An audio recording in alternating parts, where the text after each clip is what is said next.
लड़ाई लगाई गई। जो हमारा चतुर्थ वर्ण है उसमें उसको कहा गया कि तुम शोषित हो, तुम्हारा उच्च वर्ग ने शोषण किया है, इसलिए तुम इनसे बदला लो। ऐसा करके चतुर्थ वर्ण को हमारे समाज से अलग किया गया। इसको समझने की आवश्यकता है। जैसे चार लोग थे, एक ब्राह्मण, क्षत्रिय, वैश्य और शूद्र। चारों आपस में मित्र थे। चारों एक दिन एक खेत के पास पहुंचे और चारों ने देखा कि उस खेत में गन्ना है, गन्ना। तो चारों ने एक एक गन्ना उखाड़ लिया। जब चारों ने एक एक गन्ना उखाड़ा और लेकर के चलने लगे, तो जो खेत का मालिक था उसने देख लिया। तो उसने सोचा मैं अकेला हूं, ये चार हैं, मैं अकेले इनका कुछ नहीं कर पाऊंगा। तो उसमें जो चतुर्थ वर्ण का था, तब देखिए झगड़े की शुरुआत कहां से होती है, इसको देखना जरा। झगड़े की शुरुआत कहां से होती है? तो वो आया तो कहा, सुन भैया, तुम ब्राह्मण शिक्षा देने वाले, तुम क्षत्रिय, अरे तुम तो राजा हो, ये वैश्य, अरे ये सबकी उदर पूर्ति करते हैं, तूने कैसे गन्ना चुराया? तो उसका गन्ना छीन के उसी गन्ने से उनको पीटा और भगा दिया। तीनों कुछ नहीं बोले, इसलिए कि हमारी तो प्रशंसा कर रहे हैं, हम क्यों बोले। फिर जब वो उसको भगाया तो अब जो वैश्य की बारी आई, वैश्य से कहा, क्यों भाई, ये तो ब्राह्मण देवता, शिक्षा देने वाले, ये क्षत्रिय राजा, हमारी सुरक्षा करने वाले, तू वैश्य होकर के तूने गन्ना कैसे चुराया? उसका गन्ना छीना और उसको भी मार करके भगा दिया। जैसे वो भागा, अब क्षत्रिय की बारी आई। कहा, ये तो ब्राह्मण देवता और तुम राजा हो, राजा हो के चोर वाला काम करते हो। तो उसका गन्ना छीना, उसको भी मारा और भगा दिया। अब ब्राह्मण की बारी आई। कहा, दुनिया को शिक्षा देते हो, तुम खुद चोरी कर रहे हो। उसका भी गन्ना छीना और मार के भगा दिया। यही स्थिति हमारे समाज की है। हमें अलग अलग बांटा जा रहा है, तोड़ा जा रहा है, और तोड़ करके अलग अलग हमें बांट करके और राज करने का प्रबंध किया जा रहा है कि ब्राह्मण, क्षत्रिय, वैश्य, शूद्र, इनको अलग कर दो तो एक दिन इस भारत पर हमारा राज्य हो जाएगा। जो हमारा देश सनातन धर्म को मानने वाला था, उस सनातन धर्म को मानने वाले इस देश में फूट डाल दिया गया। फूट डालो और राज करो। जैसे एक अंधों का गांव था, अंधे के गांव में एक काना रहता था। तो एक दिन उस अंधे के गांव से एक हाथी निकला। जब हाथी निकला तो हाथी के गले में घंटी बंधी हुई थी।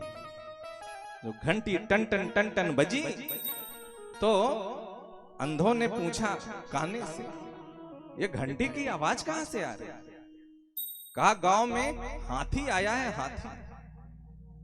तो जितने अंधे थे सब जन्मांध थे। तो कहा, हम भी हाथी देखेंगे, हम भी हाथी देखेंगे। काने ने कहा, तुम लोग कैसे हाथी देखोगे? कहा, हम लोग छू के देखेंगे। तो जो अंधे थे सब गए काने के साथ और सबने देखा। क्या? किसी ने पैर पकड़ लिया, किसी ने सूंड पकड़ लिया, किसी ने कान पकड़ लिया, किसी ने पूंछ पकड़ लिया। जब कुछ देर पकड़े रहे तो काने ने कहा, देख लिया हाथी ना?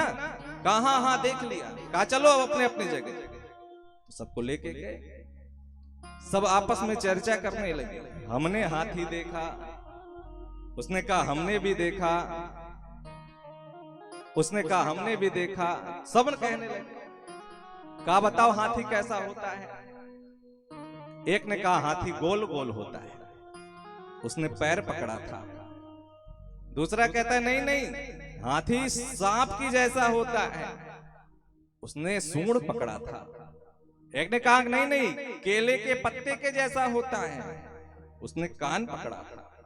एक ने कहा तुम लोग कुछ नहीं जानते, हाथी रस्सी जैसा होता है। उसने पूंछ पकड़ा था। तो कहा भाई सब लोग अलग अलग बता रहे हो, जरा वो अपने भाई जो लेकर के गए थे उनको बुलाओ। तो जो काना था वो आया। उसने उससे पूछा क्या भाई तुम बताओ हाथी कैसा होता है? ये कह रहे हैं ऐसा होता है, ये कह रहे हैं ऐसा होता है, ये कह रहे हैं ऐसा होता है। उसने कहा भाई सब ठीक कह रहे हो, कोई गलत नहीं कह रहे हो। अरे हाथी गोल भी है, उसका पैर गोल है। हाथी रस्सी के जैसा है, पूंछ रस्सी की जैसी है। हाथी सांप के जैसा है, सूंड उसकी उसी प्रकार है। हाथी जो केले के पत्ते की तरह कह रहे हो, वो उसका कान है। तो है वो पूरी हाथी ही। ठीक उसी प्रकार से हमारे सनातन धर्म के ही अंग को थोड़ा थोड़ा लेकर के अलग अलग पंथ वालों ने उसी सनातन धर्म से थोड़ी सी बात लेकर के अपने पंथ में मिला लिया और एक अलग पंथ चला दिया। फिर दूसरा पंथ थोड़ी सी सनातन धर्म की बात लेकर के अपना पंथ चला दिया। अलग अलग मत चल गए, लेकिन है सब सनातन का ही मूल। तो ये जो भारत है, ये हमारा सनातन धर्म ही इसका मूल है। आदि मूल सनातन धर्म है। इसलिए हम सब भारतवासियों को ये सोचना चाहिए कि हमारे जो धर्म, ये धर्म है, इसमें ब्राह्मण, क्षत्रिय, वैश्य और शूद्र ये चार भाई की तरह हैं। और इन चारों भाइयों में फूट डाली जा रही है। और इस फूट को जितनी जल्दी हम समझ जाएंगे उतनी ही जल्दी हमारा कल्याण हो जाएगा, हमारा देश बच जाएगा। अन्यथा देश को बंटते हुए फिर देर नहीं लगेगी।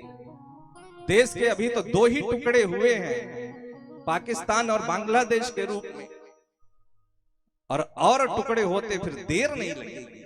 इसलिए सबको सावधान होने की आवश्यकता है।